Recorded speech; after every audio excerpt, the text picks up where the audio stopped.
El turno ahora es para el doctor Rodrigo Barrera y su ponencia Trasplante de córnea, el milagro de volver a ver.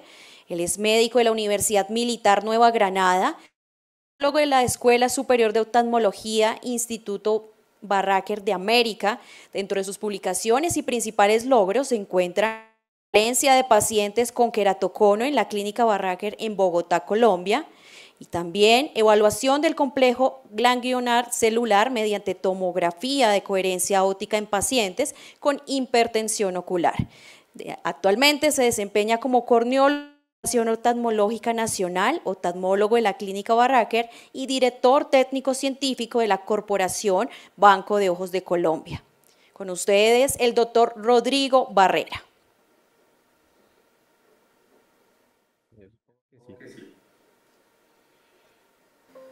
Listo. Entonces, antes de empezar, quiero agradecerles por la invitación. Es un gran honor estar acá con ustedes compartiendo estos temas que muchas veces no son muy conocidos por muchas personas, incluso del ámbito de la salud. Para esta conferencia no tengo ningún tipo de conflicto de interés por declarar.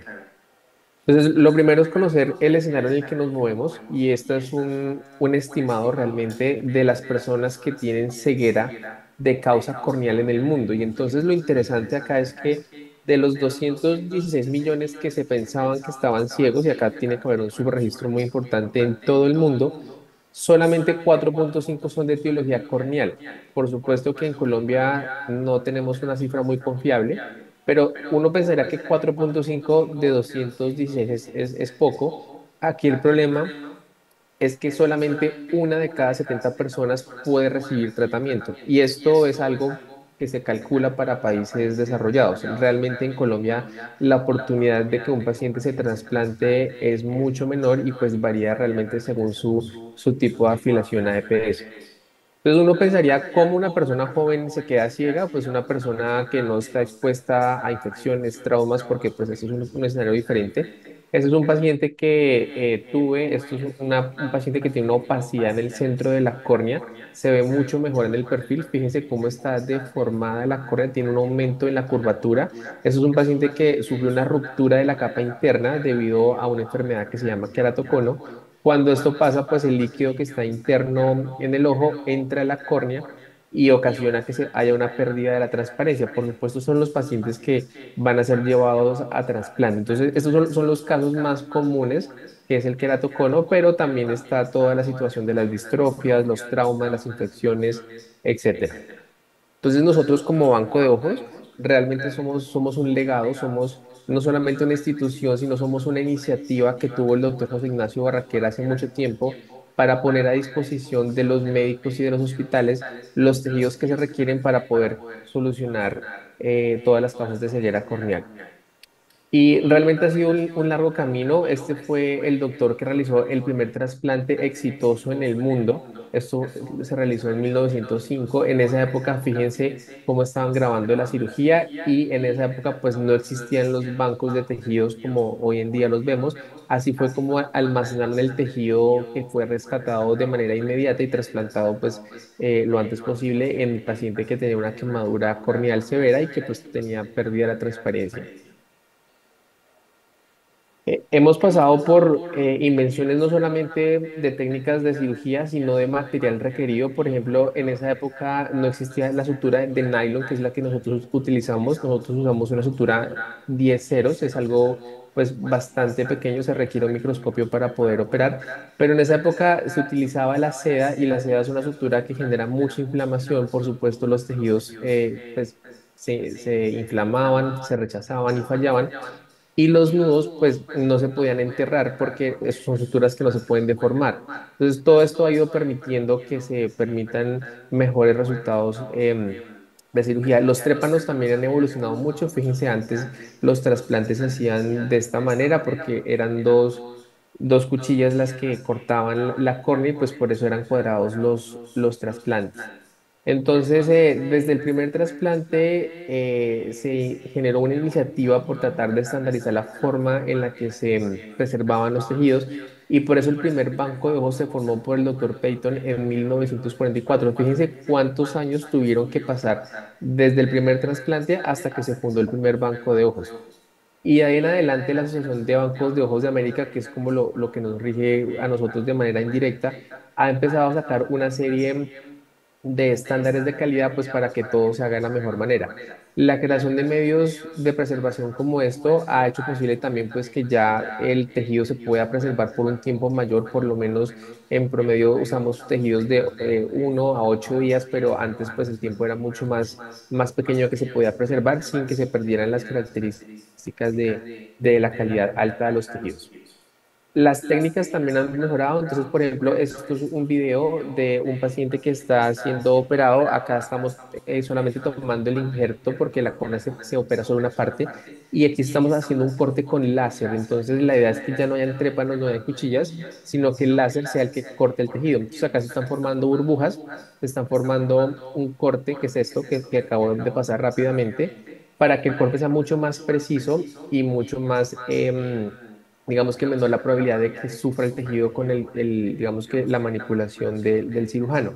¿Y para qué hace uno esto? Pues para que los bordes del tejido tengan una coaptación mucho mejor. Entonces fíjense que se forma como un rompecabezas en el que una pieza coapta mucho mejor con la otra y esto permite pues que la técnica de sutura pues digamos no requiera tantas suturas y esto induce menor inflamación porque pues hay un sello mucho más hermético. La córnea, que es la parte pues transparente anterior del ojo, porque supongo que no todos están asociados con la anatomía ocular, tiene 5 capas y inicialmente pues se trasplantaban todas las capas, que es esto, que es la queratoplastia penetrante, que esas son las siglas en inglés, pero con el paso del tiempo han habido cada vez más desarrollos y esto ha permitido que la técnica de cirugía sea menos invasiva y se trasplanten solamente las capas que se requieren. Yo puedo trasplantar la parte anterior, la parte posterior y de la parte posterior pues yo puedo trasplantar solamente la capa del endotelio, que es una capa sumamente delgada. Como por ejemplo en este caso, este es un paciente que fue trasplantado con una técnica que se llama DMEC, que es solamente trasplantar la capa del endotelio y la capa de su membrana basal. Esto mide más o menos 4 micras. Imagínense trasplantar 4 micras en un paciente, o sea, ni siquiera una hoja de papel mide 4 micras. Se ve azul porque es la coloración que se coloca y se coloca aire debajo para que el aire mantenga en los primeros días el tejido adherido a la córnea, que es lo que necesitamos. Entonces, los bancos también han ido evolucionando. Antes se trasplantaba pues toda la córnea. Miren, esto es lo que se enviaba. Uno envía la córnea y una parte de la esclera para que permita su manipulación, porque la córnea es un tejido supremamente delicado que no se puede tocar. Esto básicamente es lo que se trasplanta, que es ya es la parte central de la córnea. Acá, pues por supuesto tiene zoom, pero usualmente uno trasplanta solamente de 6 a 8 milímetros. Uno no hace trasplantes más grandes porque hay un riesgo más de rechazo.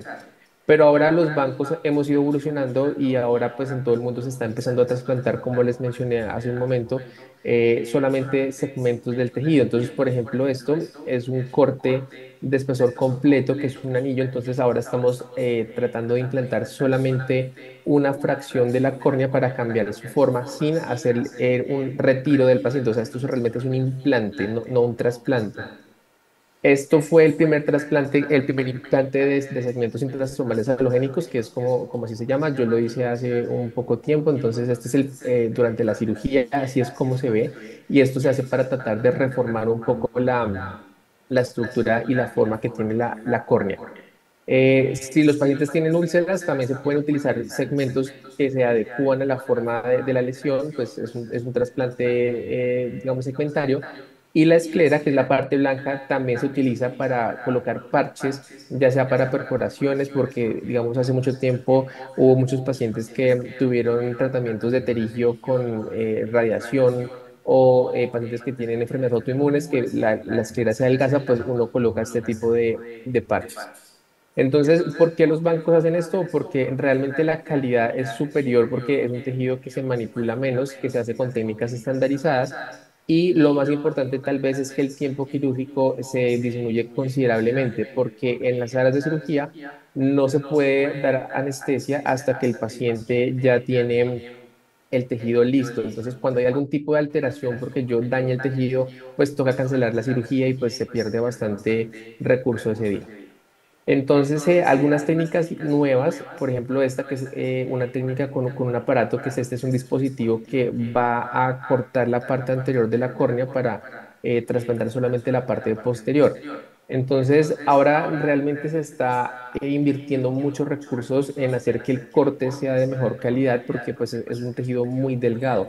Esto mide en el centro medio milímetro, imagínense cortar medio milímetro para que me quede solamente 80 a 100 micras, eso es algo bastante delgado. Entonces, esos dispositivos como este que están viendo acá, lo que hace es que mantiene una presión mucho más alta para estabilizar el tejido y cuando esto gira, esto pasa a una cuchilla, entonces fíjense cuando hace mucho tiempo no estaba toda esta parte del diseño, este corte era muy inestable, entonces quedaban diferentes espesores y un espesor mucho más grueso.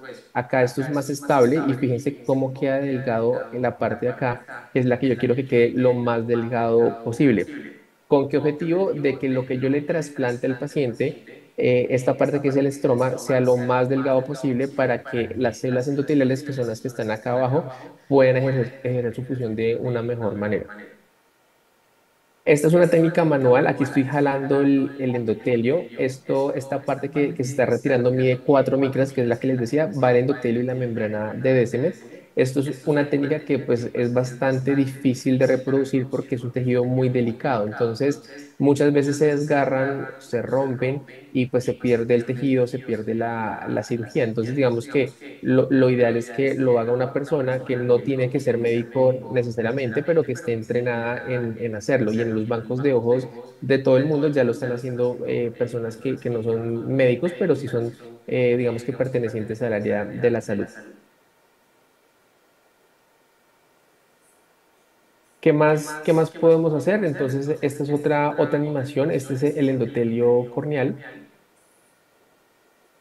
Y acá vemos técnicas nuevas en las cuales se separa para que no pase lo que les mostré antes de que estamos tirando con una pinza. Entonces ahora hay algunas técnicas como estas en las que uno inyecta el medio de preservación y luego simplemente inyecta el azul tripán y algún tipo de solución salina balanceada para separar sin tener que jalar y tocar porque es cuando está el riesgo de rechazo más grande. Entonces después simplemente se saca este líquido y por eso es que recuerden la foto del principio, pues que el tejido queda azul, pero eso luego se va a reabsorber y pues queda transparente todo. Entonces, este es el tejido que se utiliza para el DIMEC, que es las siglas del trasplante endotelial. Y así es como lo estamos mandando en algunas partes. Entonces va el medio de preservación y va el tejido acá que está enrollado, precargado, listo para ser inyectado en el paciente. Va así, esto va contramarcado y nosotros usamos una técnica que se llama tomografía de coherencia óptica. No es nada que tenga radiación como la tomografía convencional. Para mostrar cómo va el tejido es este y para que el cirujano sepa en qué posición va el endotelio, porque esto no se puede colocar al revés para que se pueda adherir de manera correcta. Entonces, acá está el paciente, está marcado y acá estamos a punto de inyectarlo. Entonces, se inyecta el tejido de manera controlada. Fíjense ahora cómo se va haciendo presión, se va reformando, se inyecta. Esto, recuerden, mide de 3 a 4 micras, es un tejido supremamente delgado. Y cuando él se inyecta, pues se abre. Esto usualmente no pasa así, muchas veces se inyecta y queda un rollo que pues luego toca desdoblarlo y es un poco más complicado. Entonces, en todo el mundo pasa lo mismo que en cirugía general, que al principio pues hacían solo laparotomías y pues la recuperación, etcétera, era mucho más lento. Ahora, fíjense, con el paso del tiempo, el porcentaje de pacientes que se hace una queratoplasia penetrante ha ido disminuyendo por el avance en tecnologías que permite que sea cada vez menos invasiva la cirugía. Técnicas innovadoras, esto es algo que ya se ha hecho en algunos países. En México, el hospital donde yo estudié, donde hice mi fellow, pues ya lo probaron. Es la inyección de células, o sea, ya no tejidos, sino células que se van a adherir y van a reemplazar las células endoteliales de la córnea, porque en la escala evolutiva nosotros que somos, digamos que familiares de los primates, no tenemos la capacidad de regenerar las células endoteliales, diferente de los caninos, de los felinos, etcétera. Ellos sí la pueden regenerar, pero nosotros no. Entonces, cuando esta capa se daña, no hay forma de que nosotros la podamos regenerar. Entonces, es ahí donde vienen los trasplantes de córnea. Entonces, esta técnica lo que permite realmente es inyectar las células para que se adhieran y pues es algo mucho más sencillo de hacer. Entonces, fíjense cómo es de sencillo de hacerlo. Solamente se coloca una inyección en la cámara anterior del ojo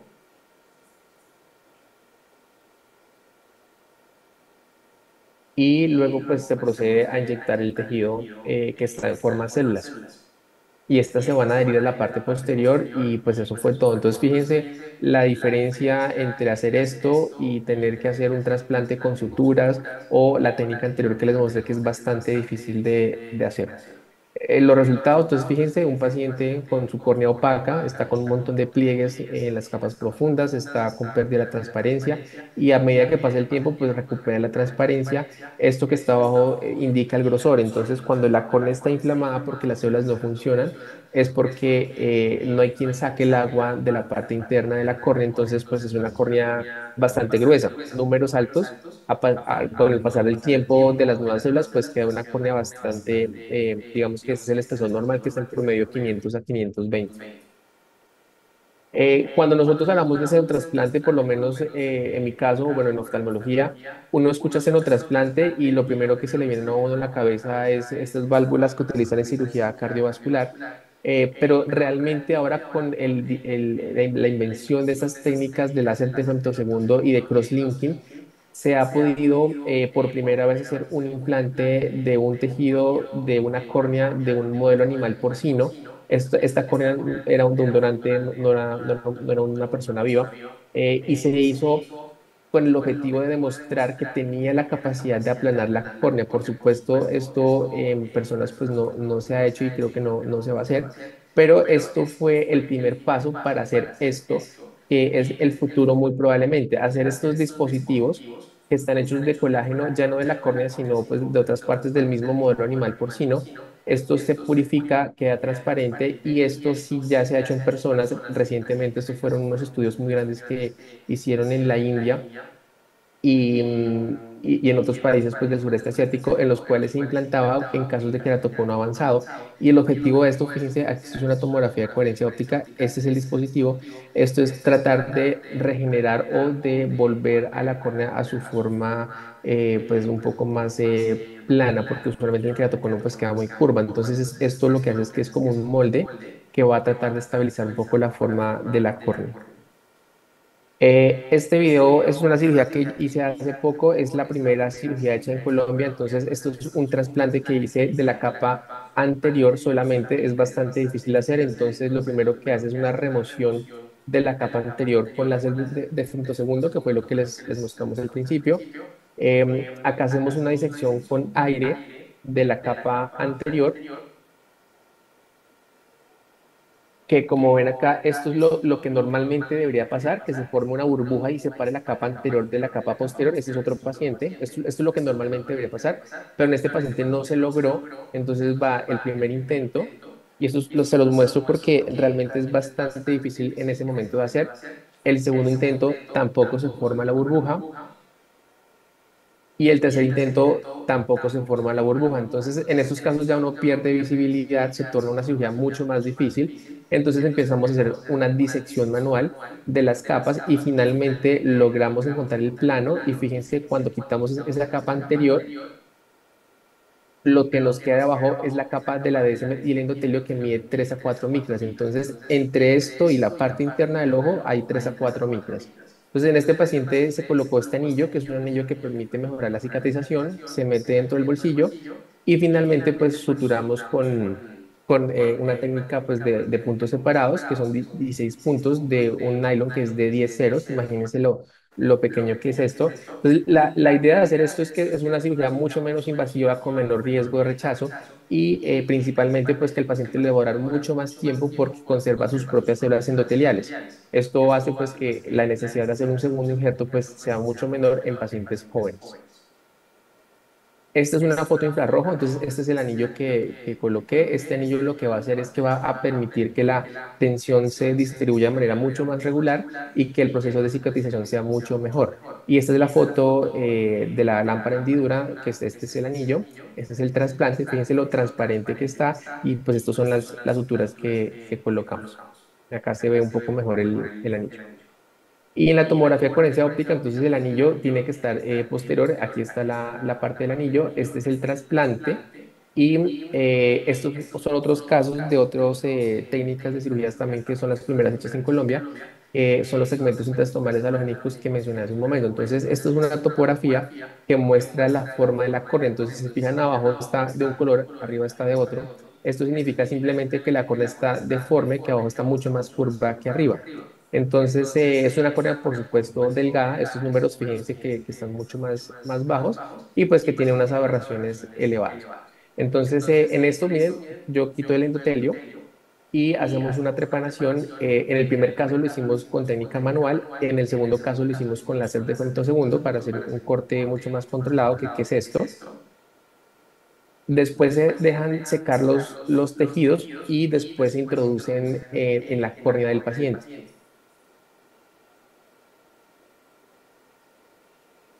Que es esto que estamos viendo acá. Entonces, esto es también un caso de queratocono avanzado y luego entonces queda esta parte que es un tejido que estamos implantando, pero no estamos retirando nada del paciente. Entonces, el primer día de la cirugía está así, el primer mes está así y al tercer mes está así. Entonces, es un tejido pues que va a ayudar a que la córnea pues tenga una forma mucho más cercana a la real. Entonces, fíjense, esto, así era como estaba antes. Eso es el primer día. Miren el cambio de colores, significa que hubo una disminución de la curvatura inferior. El primer mes, mucho más plano, y un mes después de haber hecho otra segunda cirugía, que es el crosslinking, miren cómo recupera la forma normal, que es este corbatín que se ve acá, que es lo que pues, uno quisiera tener en todos los pacientes. En la tomografía con esa óptica, entonces fíjense cómo se observa acá el implante de colágeno, que es de estroma, que está en la mitad de la córnea del paciente. Y esta capa que está acá arriba es el epitelio, que normalmente tiene un engrosamiento en la parte, digamos que en la parte basal de donde está el implante y un adelgazamiento en la parte apical. Este es como el mecanismo de contrarregulación que hay para tratar de nivelar la irregularidad. Y esto fue otro paciente que hicimos, entonces fíjense cómo con el tiempo empiezan a compactarse, de 389 micras pasa a 313 y de 578 pasa a 500, o sea, el tejido se va compactando, eso es lo esperado. Y acá lo último, pues en la parte de lo que soñamos, realmente pues esto pareciera que está lejos, pero está más cerca de lo que creemos y es la impresión en 3D. Entonces, realmente ahora se está estudiando bastante la posibilidad de imprimir con células que yo logro diferenciar a la de tejidos. Y entonces esto es lo que se ha logrado hasta el momento, esta formación de estos tejidos que todavía no han sido implantados en personas, pero sí en modelos animales, y pues esto es el futuro que nosotros queremos para la oftalmología, poder imprimir tejidos para poder ser implantados y que pues no dependamos tanto del rescate de donantes. Y por último, siempre pienso que es importante producir información original. Entonces toda la regulación pues del queratocono está, perdón, del trasplante está, digamos que conservada aquí en esta parte de esta resolución. Nosotros lo que queremos realmente es tratar de mejorar la calidad del tejido que estamos suministrando a los médicos oftalmólogos y por eso quisimos tratar de buscar cuáles eran los factores que aseguraban que el tejido tuviera como una mejor calidad. Entonces, hicimos un análisis retrospectivo pues, de todos los casos que tuvimos. Entre esos que es importante para nosotros, la causa de muerte y el tiempo entre el rescate y la preservación del tejido y la muerte del donante. Entonces, que encontramos que realmente para definir, digamos que la mejor calidad del tejido, una de las cosas más importantes pues es la cuántas células tiene y para eso nos dimos cuenta que la edad realmente es como la variable más importante, más que los tiempos de preservación. Y lo mismo aplica para el coeficiente de variación que nos dice realmente qué tan diferente es el tamaño de las células, porque pues cuando tenemos células grandes y células pequeñas es porque algunas se murieron. Entonces, de nuevo, la edad es el factor más importante. Y con el coeficiente de hexagonalidad, porque las células deben de tener forma hexagonal para que funcionen bien, lo mismo. Entonces, lo más importante realmente es la edad. Entonces, con esto nosotros tratamos de mejorar un poco la calidad de los tejidos y nos tratamos en lo posible de preservar donantes jóvenes que son los que van a poder, digamos que otorgar la mejor calidad de los tejidos. Y por último, y el mensaje acá en este gremio tan importante es, por ejemplo, este caso fue un caso que tuve hace poco, es una úlcera corneal, un paciente que estaba a punto de perforarse, esta parte acá está bastante delgada, estaba con un riesgo muy alto de una perforación y pues tenía una úlcera. Este paciente yo lo operé, fíjense el tejido nuevo, ya este es un tejido pues que está transparente y pues tiene una alta probabilidad de rehabilitarse. Para este paciente yo le salvé el ojo, pues digamos que fui su salvación, etcétera, pero realmente lo que muchas veces pasa por desapercibido es que una cadena es tan fuerte como su eslabón más débil. Y esto es porque yo no hubiera podido resolver nada en este caso si no hubiera tenido todo el equipo que está detrás de un banco de ojos, en este caso, que es el que preserva la córnea, desde la persona que va a hacer el rescate hasta la persona que hace el trámite administrativo, hasta la persona que se encarga de que todo esté en las condiciones adecuadas. Entonces, realmente lo importante, y es algo muy, muy, muy importante, es compartir el reconocimiento con el resto de profesiones que trabajan en la parte de los tejidos, porque muchas veces ven al cirujano como la única persona que hace el evento y realmente uno sin el tejido y sin todo el equipo, pues uno no podría llevar a cabo estas labores. Y eso fue todo, pues muchas gracias a todos por la invitación.